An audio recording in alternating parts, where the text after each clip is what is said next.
Bonjour, nous voici une nouvelle fois au cœur du Krebs d'Aix-en-Provence. On ne vous présente plus l'établissement, simplement aujourd'hui nous sommes là pour une cérémonie un peu particulière qui ne sort pas du sujet du haut niveau que nous avons déjà abordé, puisque aujourd'hui vous allez assister et vous allez être avec nous pour la remise des récompenses et la mise à l'honneur de tous les grands champions de l'année du Krebs d'Aix-en-Provence, les médaillés dans les compétitions majeures, championnat du monde, championnat d'Europe, Coupe du monde. Vous êtes le directeur du Krebs d'Aix-en-Provence et vous nous avez accueillis aujourd'hui pour la grande fête de fin d'année de nos champions. Le Krebs, ça n'est pas que le haut niveau. Alors évidemment, le haut niveau, c'est la vitrine. Mais j'aimerais que vous nous disiez en quelques mots tout ce que fait le Krebs. Le Krebs a de nombreuses missions au-delà du sport de haut niveau, et c'est vrai qu'aujourd'hui c'en était l'expression flagrante, avec une centaine de sportifs et beaucoup de sportifs récompensés. Alors le Krebs a une deuxième grande mission qui est la formation des éducateurs sportifs dans toutes les disciplines, et donc nous avons une grosse activité. Pour vous dire, en 2011 on a fait 1400 stagiaires de la formation, 200 000 heures stagiaires, donc c'est vraiment une grosse activité. Nous avons des personnels et des contractuels qui viennent nous aider aussi. Vraiment le ministère des Sports a conçu maintenant il y a 10 ans une filière de diplômes d'État assez remarquable, assez cohérente, et nous sommes en train de la mettre en œuvre, ce qu'on appelle les brevets professionnels ou les diplômes d'État. Voilà, donc ça c'est la deuxième mission. La troisième mission, qui est pas moins importante, c'est aussi l'accueil du secteur associatif. Parce que ici, sur ce site d'Aix-en-Provence, nous avons des salles de cours, nous avons un amphithéâtre, nous avons des installations qui sont accessibles à des associations, notamment le week-end, lorsque ces installations sont libérées par les sportifs de haut niveau. Et donc nous accueillons des associations qui viennent faire des réunions, des stages de formation de leurs cadres, etc. Et donc nous accueillons une bonne cinquantaine d'associations différentes sur le site. Et cette mission vers le mouvement sportif nous est vraiment très importante. Nous y tenons beaucoup parce que ce lien avec le mouvement sportif local, cet ancrage local et régional est vraiment indispensable pour le bon état du Krebs. J'ai entendu dire aussi qu'il y avait un pôle ressources ici au Krebs. Absolument. C'est une activité qui est des fois aussi un petit peu plus pilotée par le ministère directement de Paris. On appelle un pôle ressources national qui s'appelle ici Sport, Éducation, Mixité et Citoyenneté. C'est tout ce qui touche à la pratique féminine, la pratique vers des publics nouveaux, des publics qui sont un peu exclus de la pratique sportive, dans des quartiers difficiles ou dans des familles qui sont également en difficulté. Donc ce pôle a une mission de recenser l'ensemble des travaux intellectuels, des recherches, des publications, pour les retransmettre à des partenaires qui sont en demande d'avoir des informations sur ce sujet, notamment des collectivités qui veulent ouvrir le sport dans des quartiers ou vers des publics nouveaux. Bruno Génard, vous vous plaisez ici à Aix? Et oui, je termine ma 4e année, au-delà du cadre naturel qui est remarquable, même si on a eu un hiver un peu froid cette année, moins 12 pendant 15 jours, c'était difficile. Non, cet établissement est remarquable, il a un potentiel énorme. Modestement, je suis en train de le remonter parce qu'on avait quelques retards sur le bâti notamment. Je pense qu'on a encore au moins 3-4 ans de travail pour vraiment remettre complètement à niveau le site d'Aix-en-Provence et qu'il puisse donner son plein rendement, parce que vraiment c'est un bel établissement. Je crois j'aurais du mal à en partir.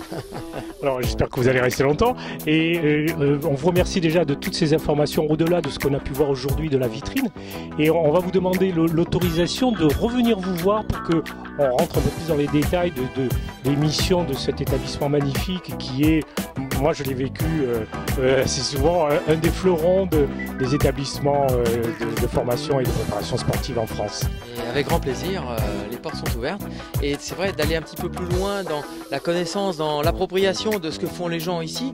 Il y a des fois des jours où il y a 600-700 personnes qui passent dans la journée.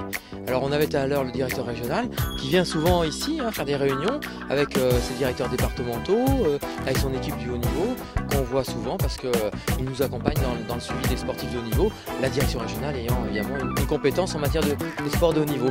Voilà, donc on vous accueillera avec grand plaisir. Pascal Falanga, bonjour. Vous êtes responsable du département de haut niveau du Krebs Aix-en-Provence. Aujourd'hui, c'est un grand jour pour vous, puisqu'on a vu que le Krebs Aix-en-Provence est quand même bien doté en athlètes de haut niveau, en résultats passés et futurs. Dites-nous, quelles sont vos principales missions quand vous avez affaire à ces garçons et à ces filles?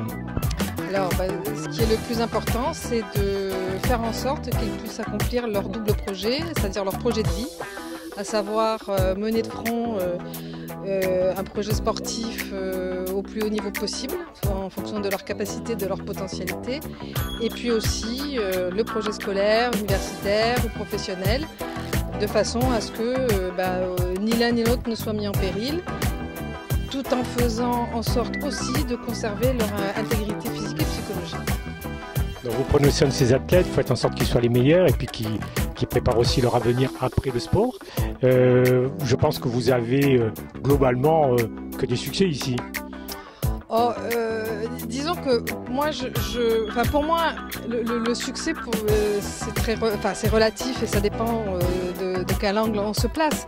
Alors c'est vrai que ce qui est affiché, ce sont les résultats sportifs, mais en réalité, quand on vit au jour le jour, au quotidien avec ces jeunes, ce qui est important, c'est de les construire en tant que futurs citoyens et de faire en sorte qu'ils soient épanouis et qu'ils vivent d'abord une belle aventure humaine, que le sport ne soit pas une fin en soi, mais une aventure, un passage de vie, une expérience qui va les conforter et qui va leur permettre de développer des compétences qu'après ils pourront transférer dans leur vie professionnelle.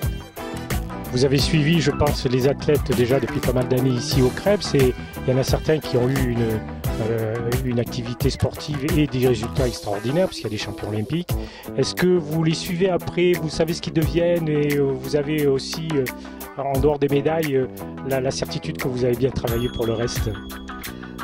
Oui, alors c'est vrai que ceux qui sont ce que j'appelle les grands, ceux qui sont les Pôle France en fait, sont là pour certains depuis plus de 10 ans. Donc moi ça fait 10 ans que je suis là, donc il y en a certains que je suis depuis 10 ans, puisqu'il y en a certains du Pôle Squash comme Grégory Gauthier qui étaient là quand je suis arrivée et qui sont toujours là, même si on les voit un petit peu moins souvent.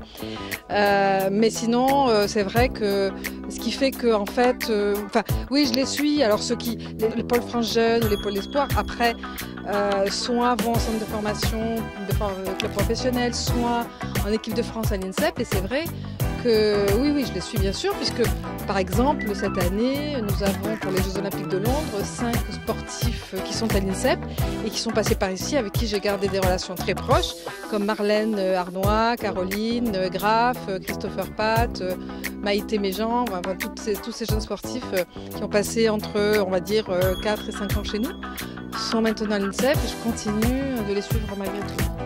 Et vous êtes content d'être ici au Krebs et cet établissement vraiment propose à peu près ce qu'il y a de mieux pour remplir cette double mission? Je pense que on peut toujours mieux faire, on est très exigeant. Et ce qui est important, ce sont les valeurs humaines, c'est la passion, parce qu'on travaille vraiment dans un métier de passion. La qualité de tous les gens qui travaillent autour de moi, avec moi, que ce soit les entraîneurs, les équipes. Et c'est vraiment ça qui fait notre force. Il y a tellement de gens compétents, tellement de gens investis. Je pense que c'est vraiment ça le fondement de la réussite. C'est vraiment l'humain. Un très bel établissement sans âme, c'est une cathédrale vide. Et j'ai remarqué qu'on réussissait mieux, même si c'est vrai que c'est usant aussi à la longue, il faut faire attention, quand on était sur l'humain, sur la qualité des personnes.